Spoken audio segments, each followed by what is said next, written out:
While I make every effort to broadcast correct information, I'm also still learning. I will double check all my facts, but realize that healthcare is a constantly changing science and art. One doctor or healthcare provider may have a different way of doing things from another. I welcome any comments, suggestions, or correction of errors. I take no money from supplement or device companies. By listening to this podcast or reading this blog, you agree not to use this podcast or blog as medical advice or to treat any medical condition in either yourself or others, including but not limited to patients that you are treating. Consult your healthcare provider for any medical issues that you may be having.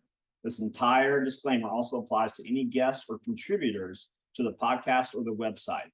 Under no circumstances shall any guests or contributors to the podcast or blog or any employees, associates, or affiliates of the Boss Body podcast be responsible for damages arising from use of the podcast or the blog. This blog or podcast should not be used in any legal capacity whatsoever, including but not limited to establishing the standard of care in a legal sense or as a basis for expert witness testimony. No guarantee is given regarding the accuracy of any statements or opinions made on the podcast or the blog. What's up, guys? It's Dr. Tim Jackson with another episode of the Boss Body Podcast. Cancer. We all have known people who are dealing with cancer, some people who may have passed from cancer. We may have dealt with cancer ourselves. So I brought in a subject matter expert who's been researching cancer and integrative and functional therapies for cancer, Mr. Nathan Crane. Welcome to the show, Nathan. Hey, Tim, thanks for having me, man. Appreciate being here. Absolutely. So tell us a little bit about what got you interested in integrative therapies for cancer. Yeah, so I've been heavily interested in researching natural health for almost 2 decades now, going through my own kind of healing crisis as a teenager, going through addiction, going through homelessness and a lot of challenges, and then recovering my health starting at 18, really diving into exercise and meditation and nutritional intervention and cleansing and fasting and detoxing. And so I was doing all that for pretty heavily for about seven or so years. And then I found out my grandpa was diagnosed with cancer. And when I went to visit him and saw the suffering and pain he was going through in Arizona, sat down with him in his house and watched how much pain and suffering he was going through, I realized at that time, the pain and suffering he was going through was not the cancer. It was, in fact, a treatment, the radiation and chemotherapy he was receiving for his leukemia. And I felt totally hopeless and helpless because I didn't really know anything about cancer at that time. Like I think most people today really don't understand what is cancer, what causes cancer, what can we actually do about cancer. And even most oncologists, unfortunately, are not trained in what causes cancer and, you know, how our body's created and what we can do about it with diet and lifestyle. That's just not their training. Their training is, you know, treat it like a pathogen, like an invading enemy. Let's cut it, burn it, get it out of you as quick as possible, which we know by the statistics is actually not very effective for a lot of cancers. You know, there was a study, a massive study that was done from Australia in the US. They looked at almost 250,000 people, and they looked at chemotherapy's effectiveness at extending lifespan beyond 5 years, so extending the survival rate. And when they grouped the 22 major adult malignancies together, they saw literally a 2.3% improvement rate using chemotherapy as a main treatment. And so 2.3% improvement, that's pretty freaking terrible in my opinion. And the quality of life that happens, just like to my grandpa, where you see, you know, I mean, he was in so much pain just getting up and walking 20 feet to the restroom, you know, hair falling out, you know, and then the immune system destroyed, and, you know, and then he passed away. And so that was 2013. And so from that point forward, I got fully immersed and committed to researching and learning everything I could about cancer.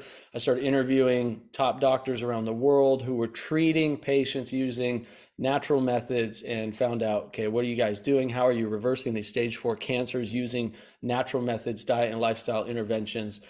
Started interviewing them, started putting together summits, documentaries, docuseries, and then eventually conferences, and have written books and master classes, and we have coaching programs. But it all really just started from, look, I don't ever want to feel that way again, with a family member or with myself. I want to learn what we can do about cancer, and along the way have really been humbled to reach and help millions of people around the world be empowered to understand what causes cancer and what can we do about it.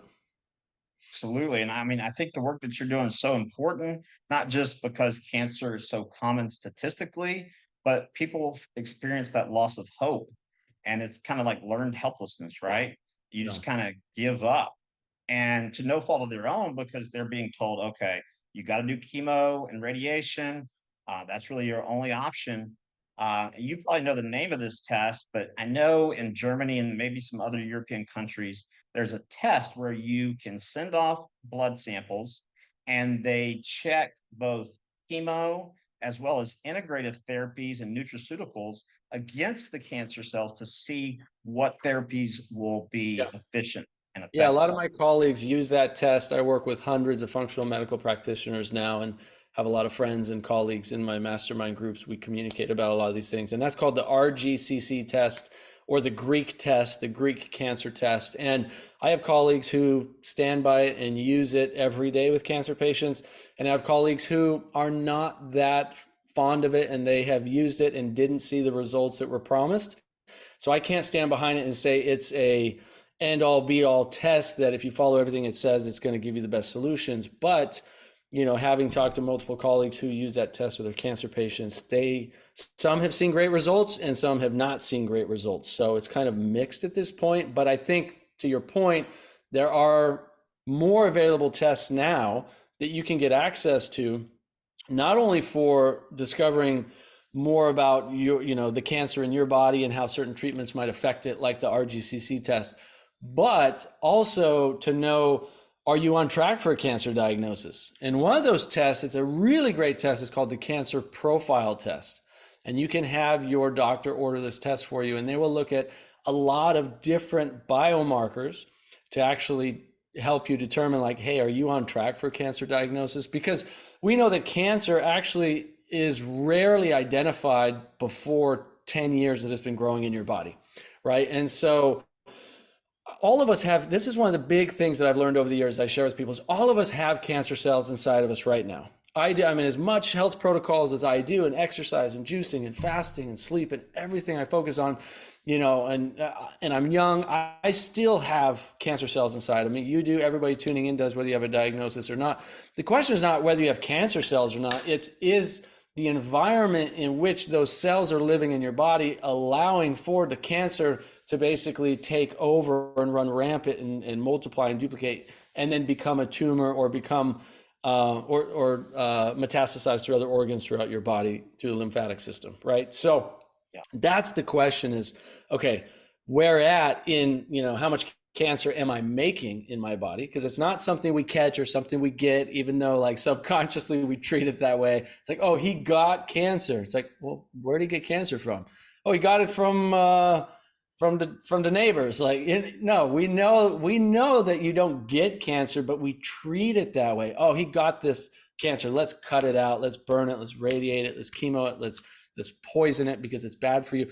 What if you took a step back, as I was shocked in my research to discover, and you saw cancer actually as something that is saving your life, that is keeping you alive, that tumor, for example, is encapsulating all of these chronically fermenting cells and trying to keep it in one place, instead of basically killing your entire body by those cells completely dying off. Because when a healthy cell switches to a cancer cell, what happens is, and this is where all the cutting edge research is showing us today, that cancer is not really a genetic disease, but in fact, it's a mitochondrial disease. It's a disease, it's a metabolic disease, a disease of the metabolism of the cell, right? Where the mitochondria are being damaged at an excessive rate, or there's not enough mitochondria, and that cell, instead of, it doesn't go through healthy apoptosis, it converts its energy cycle and starts to ferment and starts using high levels, in most cases, not every case, but most cases, starts using high levels of glucose as its fuel source, basically sugar, right? And so that's why some people say, oh, stop eating sugar, it'll cure your cancer. Yeah, not always. Not always, because cancer is really interesting. Cancer cells can switch to other fuel sources as well. In fact, I've seen research that some cancers can switch to ketones. So people are promoting only a ketogenic diet for cancer. Hey, you gotta know what kind of cancer it is, number one. But number two, you got to understand what's causing that cancer, what's causing the mitochondrial damage, what's causing the cells to ferment. And so we start getting to the root cause, then we can address those diet and lifestyle factors, right? It's not a one size fits all only for every cancer, but there are principles and foundations that I've learned over the years that, like, hey, if you address these areas, you're going to be significantly more likely to empower your body to do what it wants to do. It wants to heal that cancer. It wants to live. It wants to thrive. And so I really believe, and there are a number of, leading edge researchers that believe that the cancer is basically keeping you alive. It's a survival mechanism. It's that cell trying to hold on for dear life, survive, trying to survive to keep you alive. And so it switches from a more efficient energy source, which is oxygen, to a less efficient source, which is faster, aerobic glycolysis, which is basically switching to sugar. Now it's only producing 2 ATP per molecule of glucose, whereas a healthy cell is producing 32 ATP, right? So healthy cell, 32 units of energy per molecule of glucose. Unhealthy cell, damaged cell, cancer cell, it's only producing 2 ATP per unit of glucose, which is why it needs a lot more glucose to produce more energy to try and keep up with the healthy cells. Well, we want our immune systems to just go and find that cancer cell and destroy it and remove it and replace our cells with healthy cells. The problem is when you're ingesting poisons and toxins, when you are doing things that we know are causing mitochondrial damage and DNA damage, when you are smoking cigarettes, drinking alcohol, stressed out, not getting enough sleep, exposed to too many toxins in your water, your food, your environment, your skincare, your clothing, the air you're breathing in your homes. All of these things are damaging your mitochondria, causing the cells to be damaged, dysfunctional, and potentially leading to cancer cells, right? And so it's like people are just keep, pouring on the gasoline into their bodies and fueling the flames of that fire. And so no wonder cancer is at an all-time high. No wonder cancer is, destroying millions of people's lives. But even that's not totally true, because even though we blame the cancer for the family members or maybe your own hair falling out, feeling sick, feeling lethargic, other autoimmune issues that appear, most of the time, that's actually almost all the time, that's not the cancer. It's the treatment. It's the chemotherapy and the radiation. That's killing your immune system. It's making your hair fall out. It's making you weak and frail. And so when we think of cancer, we see that person. That's what I thought of cancer as a child. I saw my own best friend's aunt go from being a fairly healthy looking person to basically frail and weak, hair falling out, and then dying. And I'm like, oh, that's cancer. That's kind of what we all think. Yeah. That's not cancer. And I'll kind of wrap this point to say, I'm not against conventional medicine, even though it may sound that way. I am significantly more for educating yourself and discovering what all of your options are and doing everything you possibly can naturally and holistically to support your healing journey. Because if you can use natural protocols that are non-toxic, that don't destroy your immune system and don't harm your healthy cells as well, because remember, chemotherapy, it's killing the cancer cells, but it's also killing your healthy cells. Radiation is killing the cancer cells, but radiation, look it up in the literature, radiation causes cancer. So you're using a cancer-causing treatment to try and heal your cancer. Yeah, you've got a giant tumor that needs to be reduced because it's causing seriously debilitating problems and serious, physical, chronic, or acute pain, and you want to reduce that tumor or try and, get that cancer down a little bit before it just runs rampant. That's understandable. Sometimes those treatments are very helpful. I mean, testicular cancer, for example, has like a 50% success rate when you looked at that chemotherapy study I was talking about earlier. The problem is there are many cancers who have 2%, 1%, 0% success rate of improving survival past 5 years when using chemotherapy. So educate yourself, learn the solutions, learn the causes, and get support from experts to help you find the best path, because your body wants to heal. It's trying to heal. And I believe you give it the right environment, you will be significantly more likely to actually heal. Yeah, I remember in undergrad at Wake Forest, I was taking cell and molecular biology and all the pre-med requirements. And my professor, he originally went to MD school and he was really interested in cell and molecular biology. So he quit because he realized everything that you're treating at the macro 30,000 foot view level ultimately comes down to the cell. And he said, Tim, you got to understand there's only two ways to change the function of a protein: change the temperature and change the pH. And so I talk a lot about the importance of body temperature. So in the background over there on my couch, I have a biomat I've had since 2013. And in the booklet, it doesn't give any references, but I know that it's true because I've confirmed it.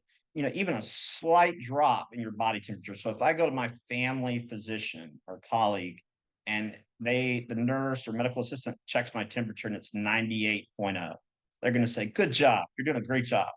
But that means all my biochemical reactions have slowed down, including my immune functions, my natural killer cell mobility, detoxification pathways. So I'm not against conventional medicine at all either.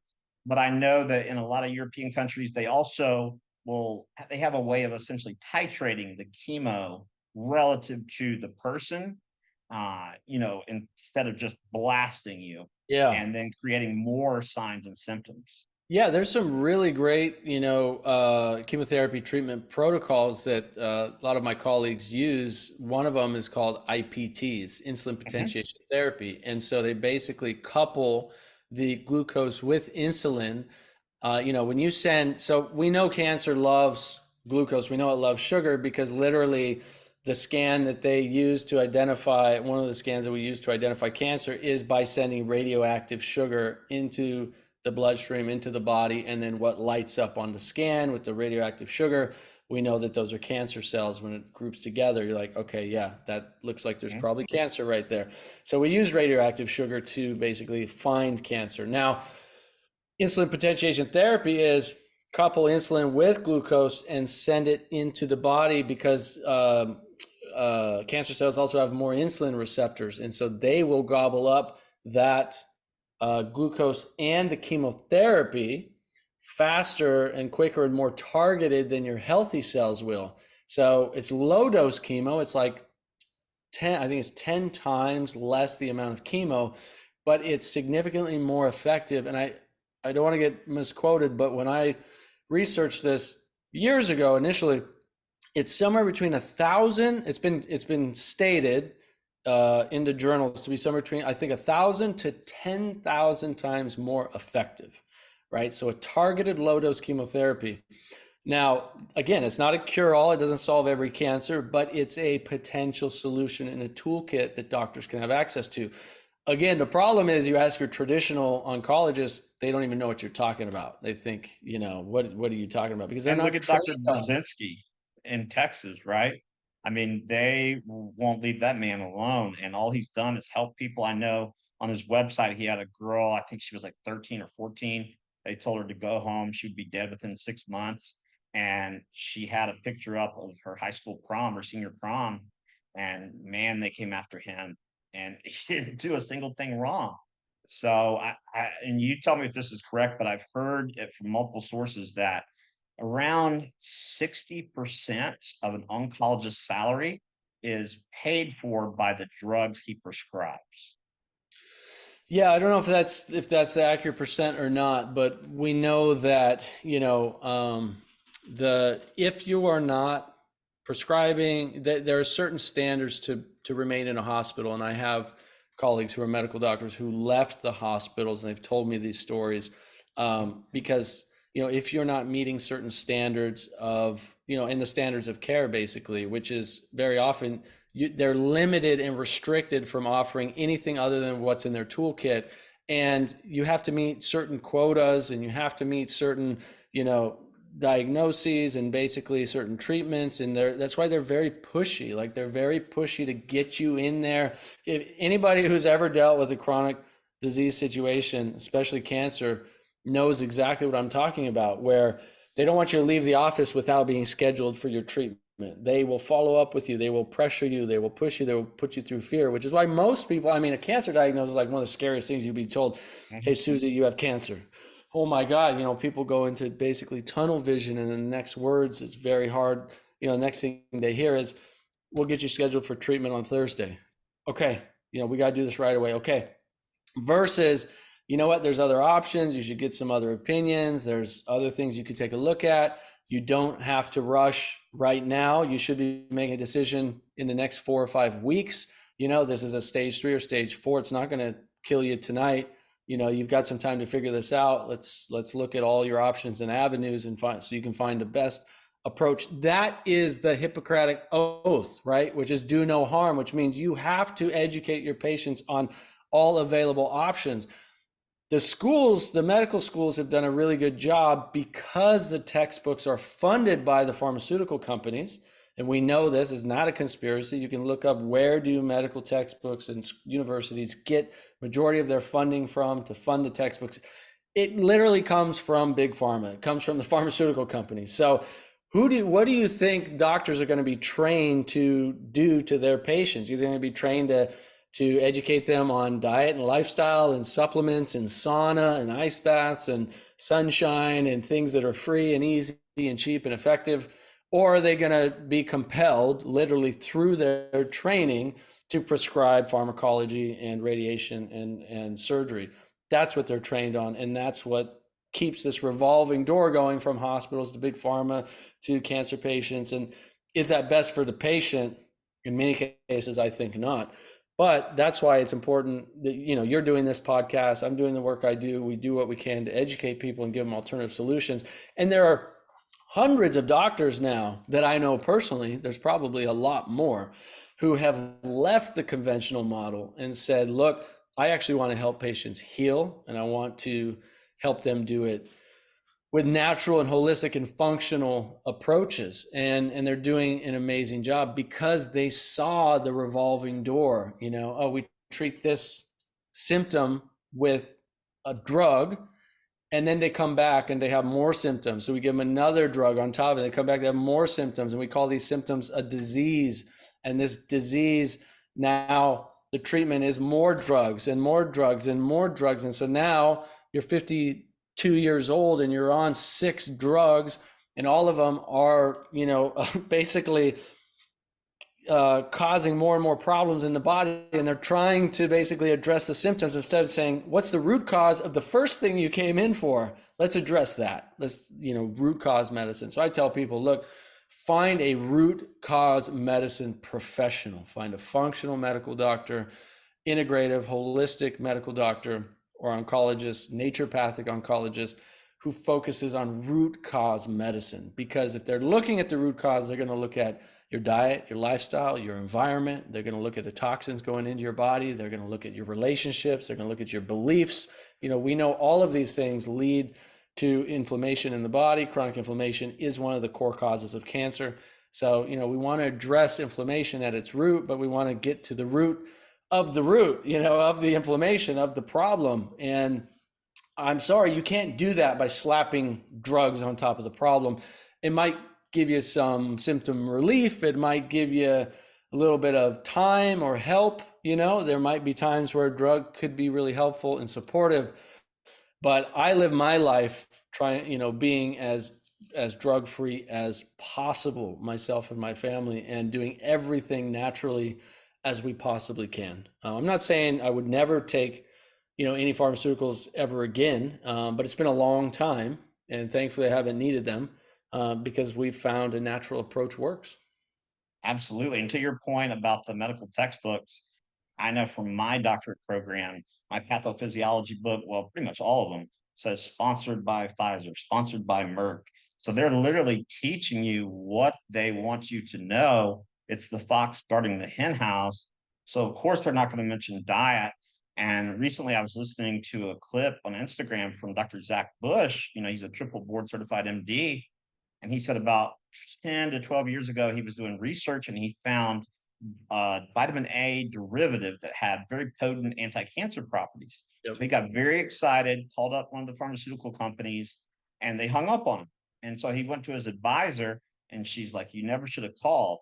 And he said he learned about something called blocking patents, where they know something works, so they get the rights to it, knowing that it'll never see the light of day. It's crazy. And it's unfortunate. This past summer in June, I got a new male patient from out west who was dealing with a certain type of cancer. And he went to his oncologist and he asked him about, integrative approaches and integrative therapies. And he said, "Yeah, you should definitely look into it." He said, "I'm about 3 months away from retirement, so I can say this now, but this 20-something million dollar building was bought and paid for by Big Pharma. They own the playbook. They call the plays. We simply execute." And so people don't realize that there are options out there for restoring both the innate and adaptive immune responses. There are things that can help, like low-dose naltrexone, natural killer cell therapy, certain peptides for the thymus gland. I mean, it's just the amount of brainwashing that goes on. And, when people say, "Oh, it's genetic," I'm like, "Did your parents have it? No. Did your grandparents have it? No." But then it's not genetic, Right. you know? Well, and even cancer.gov, if you want to believe, I look at research through the website and, there are things that I would completely disagree with and have found evidence to back it up. But there are other things that are definitely backed up through their website. But even if you believe what they say, only 5 to 7% of cancer is hereditary. Add in epigenetics and the science of being able to turn on and off our genes, which we know through diet and lifestyle changes. I think cancer is even less than 5 to 7% hereditary, right? That means 95% of cancer is not hereditary, meaning it's not, mainly caused because of a parent or grandparent or somebody in your family who has cancer. 95%, if we trust those statistics and if we implement the science of epigenetics, maybe it's 99% or more that's within our control. That's what I believe. And I think the evidence is getting stronger and stronger to support that. We do know that by increasing the peroxide production in our cells naturally, that our bodies can have a better chance of fighting cancer because the peroxide production in our cells can actually kill cancer cells. We know that cancer cells do not like a high alkaline, high oxygenated environment, right? They actually they kind of create a little bit of an acidic environment around the cancer cell. And so we know that by increasing our body's natural alkalinity, and I'm not talking about the blood, because you can't really change the alkalinity of the blood. We know that, right? Some people believe you can, but you really can't. Your body will do all of these different physiological functions to keep the blood at the same pH, but the blood in our urine the pH in our urine changes, the pH in our saliva changes, the pH in certain aspects of our cells can change.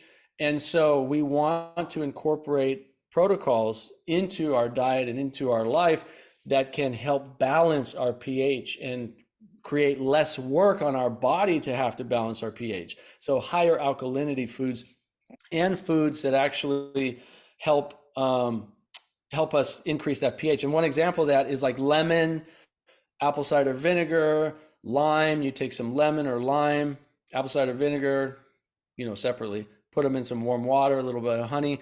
People think, "Oh, that's acidic." Well, it is acidic, but what it does is it actually Bicarbonate system. Yeah, it helps you exactly. And it helps your body produce less acid, which means it's going to have an aversion. It's going to help to balance that pH and make more alkalinity. So that's why lemon, the common thing of have a glass of water with lemon and some salt in the morning. I've been doing that for 15 plus years. Apple cider vinegar helped me heal some major gut issues I had many years ago. A little bit of apple cider vinegar, a tablespoon with some honey and some warm water in the morning, and digestive issues I had for years went away after a few months. Acid reflux, these kinds of things. So what we're talking about here is natural things to help your body do what it's designed to do, is heal. We were talking about the immune system briefly earlier, which is our best defense against cancer cells, right? Our immune system, when we can enhance it naturally, it will do its best to go out and find and identify and target and kill these cancer cells with natural killer cells, with T cells and B cells, send out these cytokines that help to basically clean up our body. That's why it's so important we take care of our gut. That's why it's so important. I mean, it's been said 70% of our immune system comes from our gut. Is because of the bacterial environment, the fungal environment, the viral environment, and all the different aspects that all of these beings, these living beings that are living inside of us, their role in our bodies. I mean, we can't live without them. They are essential. Bacteria and fungi and viruses are essential to our health. And scientists are still just barely starting to figure this out and what each bacteria does. And that's why it's not like, oh yeah, let me take a probiotic that's got 8 strains of probiotics and that's going to solve all my problems. And you take it every day and your problems don't go away.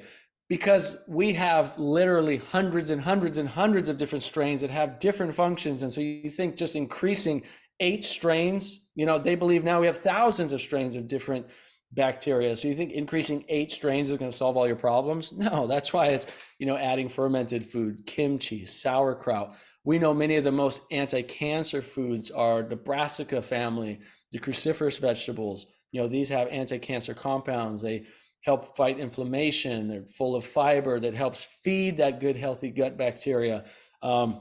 We know these dark leafy green vegetables and juices are incredibly anti-cancer and very supportive. We know that high vitamin C foods can be very, very supportive for the immune system.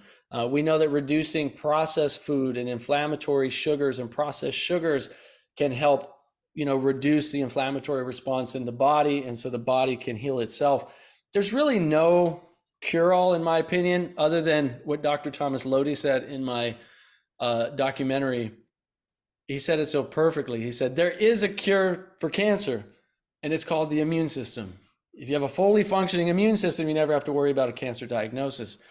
And the problem is, even if you're doing all the juicing and the green vegetables and the plant-based diet and the exercise and the sauna and the ice baths and the 9 hours of sleep, all the things you should be doing, I do, that keep me healthy, but you're stressed out all the time, guess what's going to happen to your immune system?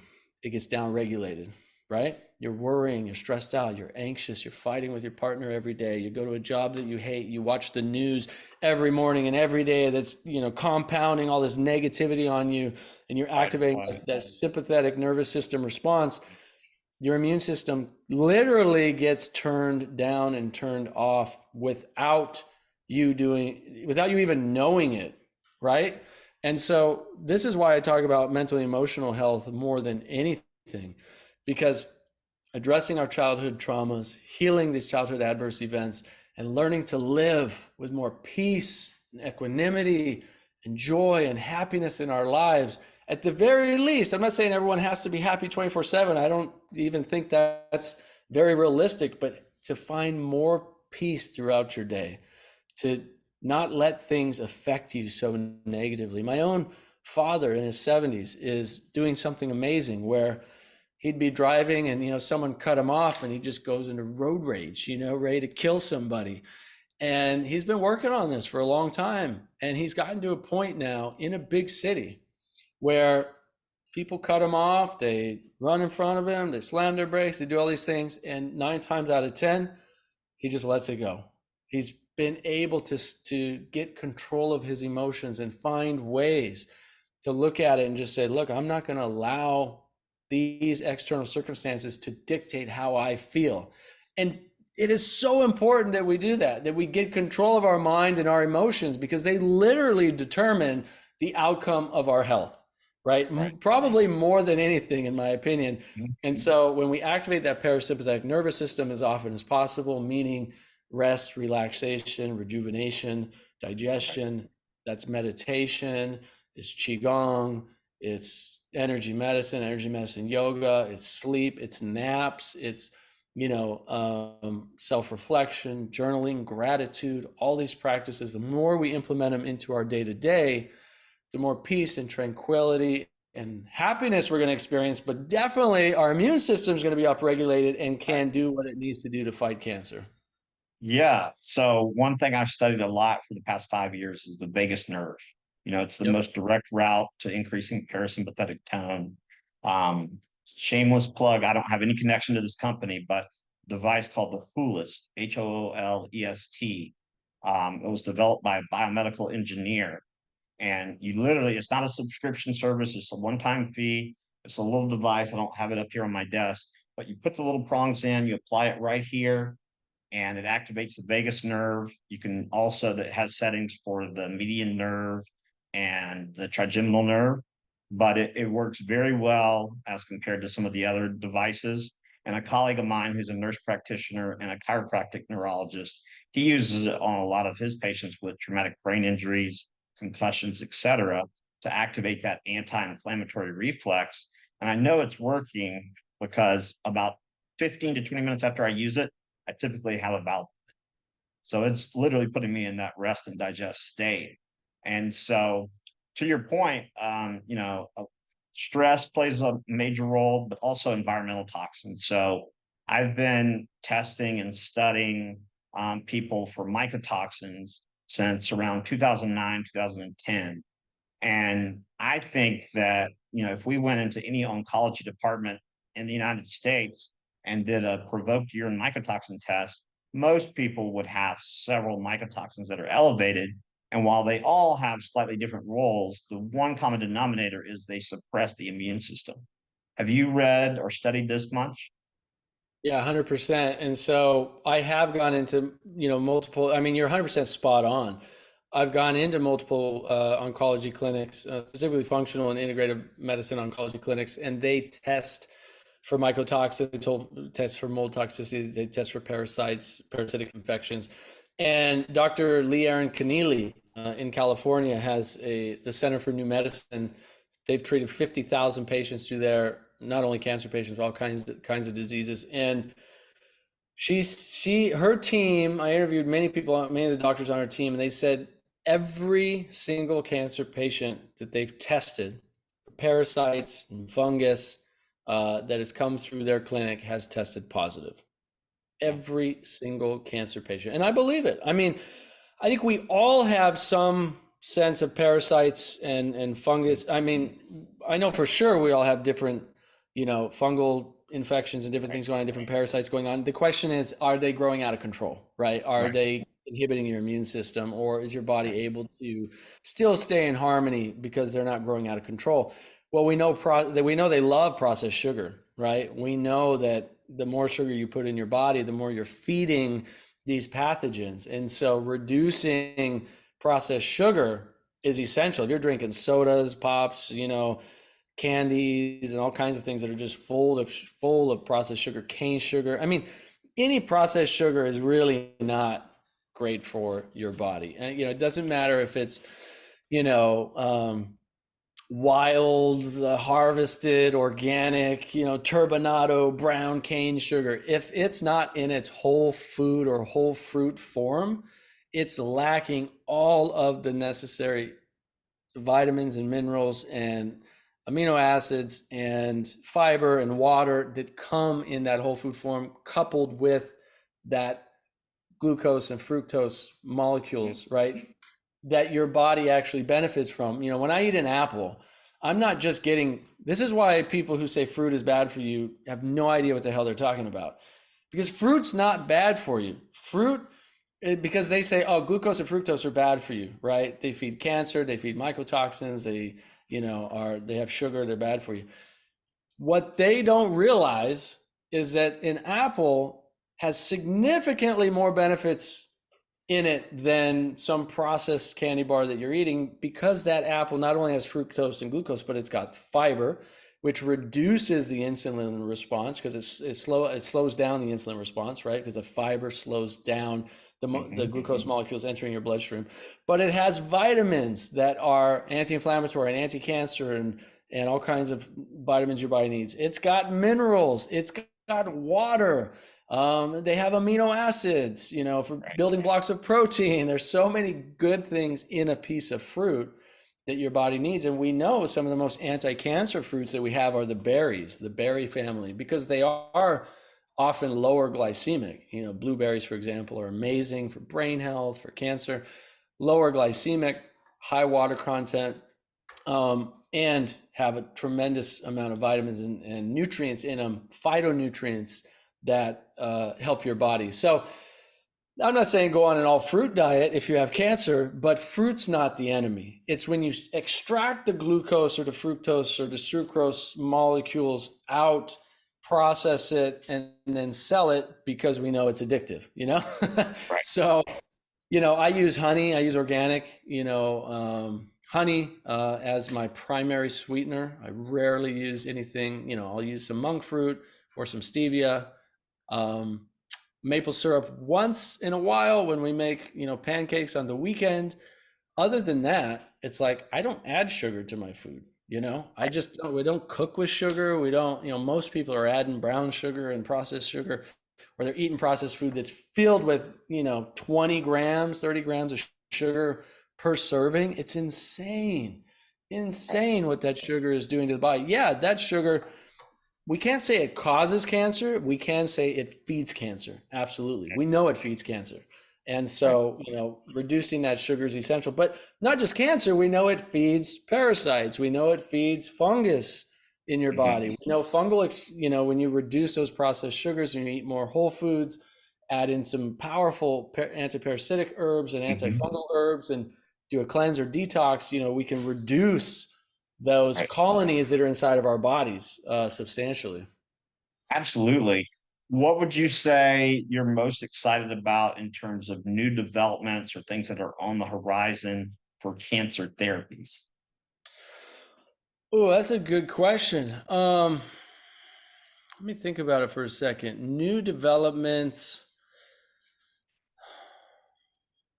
I really it's cool you shared this device in terms of like activating vagal tone, which is really about activating parasympathetic nervous system. I think anything like that is going to be incredibly beneficial for people who are busy, who are like, hey, I know I need to reduce my stress. I need to be in more of a parasympathetic. I'm not going to sit down and meditate for an hour. Okay, let's do this for 5 minutes or 10 minutes. Let's use this device or this thing that's going to, for sure, backed by evidence, going to get you into, activate that vagal tone and get that parasympathetic response. And you could do it multiple times throughout the day, right? It takes 5 minutes kind of thing. Like things like that, I think are pretty amazing. Still, it's not a breakthrough, but it's becoming more and more popular is having a sauna in your home. So, it's here in the West. I mean, you go to the Nordic countries and every house has a sauna in it. But I use my sauna 2 or more days per week. I've used sauna for years. I think the research is really exciting. It's coming out more and more about saunas and ice baths. So basically, hormetic stressors, right? Healthy stressors like saunas. And like, I didn't even think that much about ice baths for cancer, but there's some really interesting research on ice baths specifically for cancer. We know that ice baths improve immune function. We know that it increases your immune response. We know it increases your dopamine, and dopamine is a precursor to immune system response. And so, yeah, it makes perfect sense that, cold plunging, ice baths, cold showers, a few minutes a day can significantly increase your immune system response, which is going to, again, help your body fight against cancer. Couple that with sauna, which we know is detoxing heavy metals. We know, if you still Google today, the sauna detox heavy metals, you'll find literally, I think probably right at the top, if it still is, it says, no, it doesn't. That's false. And then you can literally go a little bit further down and look at PubMed studies that are peer reviewed in the journals showing that saunas detox heavy metals from your body through your sweat. So, it's like you got to know how to search for the right information to find it. But saunas, and like I'm excited about the research that's coming out and more of the case studies that are supporting all of these natural and holistic approaches for healing. I'm actually on the board of directors for the Beljanski Foundation, and we do scientific research into natural cures for cancer. And we've been looking at some really powerful compounds and have been showing, these are compounds. It's a plant compound. There's one from South America, from the rainforest. There's one from Africa. They're not common. Not many people know about them. But Sylvie Beljanski's father had been researching these in France years ago and discovered, these incredible anti-cancer compounds when you manipulate one of the plants, and then the other plant, you just use the whole plant. And then also 4 types of green tea that have incredible anti-cancer compounds. But we've actually published 20 peer-reviewed scientific publications on these different compounds and their effectiveness and mechanisms of action against prostate cancer. We're doing one right now on breast cancer stem cells. And we know chemotherapy and radiation do not kill cancer stem cells. Right. And so having these natural compounds, the stem cells, for people who don't know, it's like, that's, you can kill a cancer cell, but the stem cells, they're undifferentiated. They can do anything. Yeah, they'll come back. They're basically, come back and produce more cancer. I mean, that's what they do. So we're showing that these natural compounds actually also kill the cancer stem cells or inhibit the cancer stem cells. And so if you can have natural compounds that are, directly targeting breast cancer stem cells, for example, prostate cancer stem cells, lung cancer cells, then we have more tools in our toolbox to utilize for cancer patients. So I'm really I'm not so sure I'm excited about like any new cutting technology per se. I'm really excited about more and more doctors getting trained in functional medicine, more and more research papers getting published, like the ones that we're doing and many of our colleagues are doing, and more people just, accepting and learning about and implementing more natural approaches for healing. I see we're kind of like, I feel like we're at the precipice of this massive breakthrough, and, big pharma and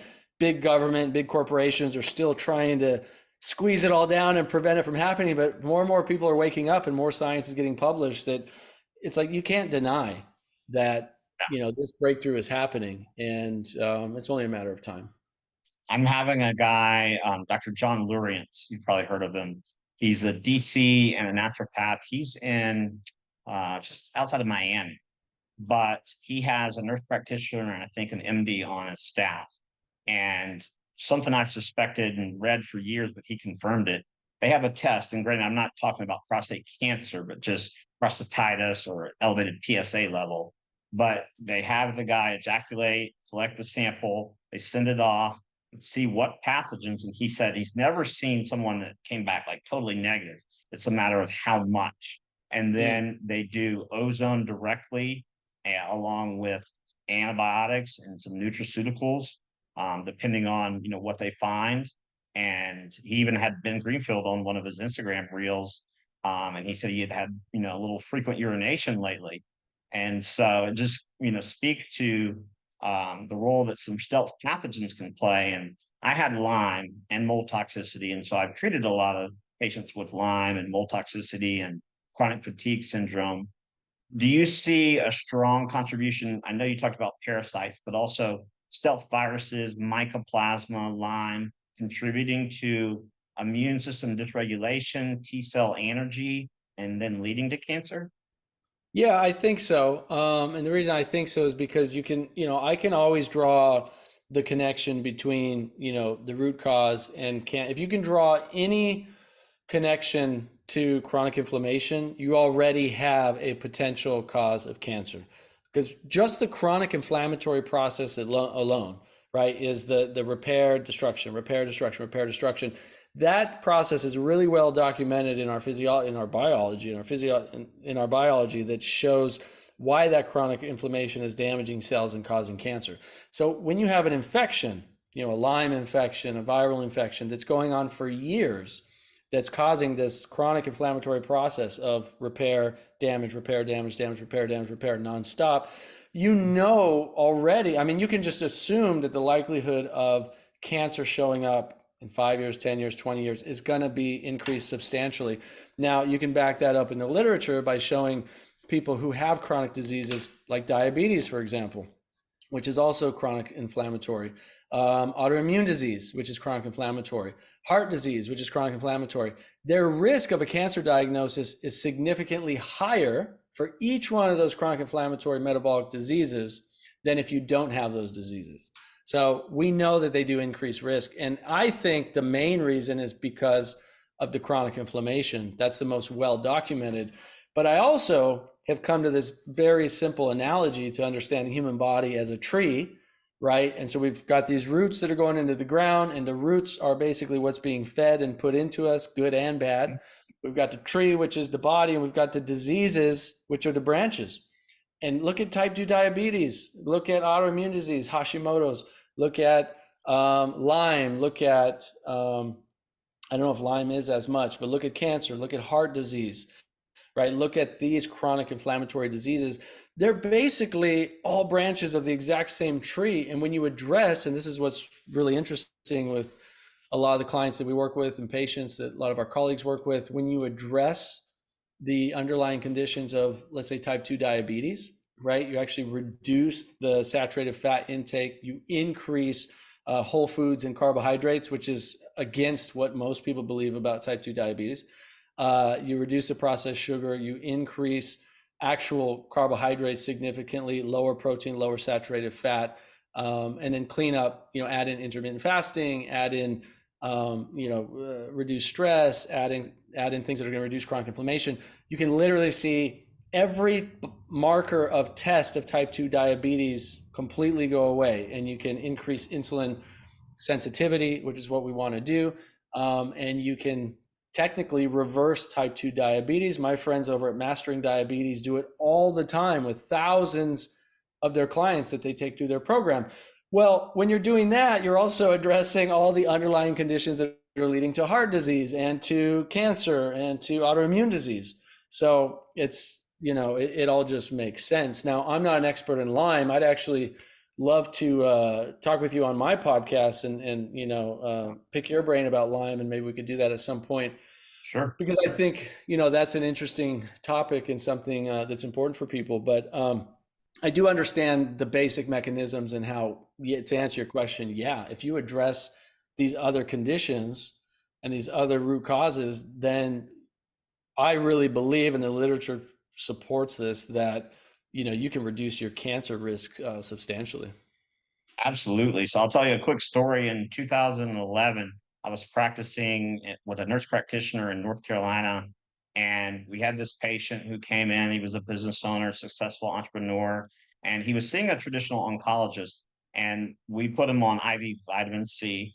And I thought, okay, this is not going to end well, because he's going to go back and tell the guy, and the guy's going to tell him, don't come back. Actually, he called us up and thanked us. And so I think the tides are starting to swing, because people are realizing, okay, the results, like if you got those results in any other profession or arena of life, you would have been canned like a long, long time ago. Last question, what's something that you know today that you wish you would have known 8 to 10 years ago? The cancer is not a death sentence, that there's always hope, that when you surround yourself with people who deeply care about you and who deeply care about the truth and who deeply care about helping you heal and aren't doing it just for the money and aren't doing it just because that's all they know and they're not open to new things, and you have a support group of people, whether it's a functional medical doctor, it's a naturopathic doctor, it's a coach, it's whatever, that really cares about your success and cares about you and will listen to you and help you find the best path for yourself, that you're going to be significantly more supported and empowered to help your body heal. And I'm not guaranteeing that anybody's going to heal from anything, right? There's so many circumstances at play, but I am saying there's always hope. Dr. Francisco Prayer said it to me years ago. He said, there's no such thing as false hope. There's always hope. You have to give your patients hope. You have to know that there is possibility for success, even if that means just improving your quality of life, even if that means just improving your relationships, improving something about yourself, even if it means you extend your life by a few years, but those years are some of the most meaningful years of your life, that you find deeper peace, you find love, you find forgiveness and gratitude and happiness, a deeper spiritual connection to God, whatever that is for you, that you improve. And then maybe through all of that, then maybe the cancer does go away, or you never get that cancer diagnosis, right? But that's what I think that's the biggest takeaway I have today is, look, if I ever got a cancer diagnosis or a family member, it's like, I know what to do. I know who to call. I know, the protocols that are necessary. And I know that there's a bigger purpose behind it. I believe, it's a wake-up call. And there are many cancer conquerors who I've met and talked with and interviewed over the years who said, look, cancer was the greatest thing that ever happened to me. It woke me up. It made me focus on myself. I got out of that terrible relationship. I changed my job. I started doing something I loved. I started sleeping more and eating better. And guess what? It's 10 years later, there's still a little bit of cancer, but it's not ruining my life, or guess what? It's 15 years later and I still am cancer free. These Right. are the stories of hope that I think are so empowering. Well, that's awesome, man. Thank you so much for the work that you're doing. I think it's really important work. I know you're really helping to move the needle in functional and integrative therapies in medicine. So thanks for that. I know you're helping a ton of people, and hopefully we can have you back on in the future for some updates. Awesome, man. Yeah, I'd love to. And I appreciate it. Yeah, thanks for everything you're doing. All right. Take care, buddy. Have a great day. All right, you too.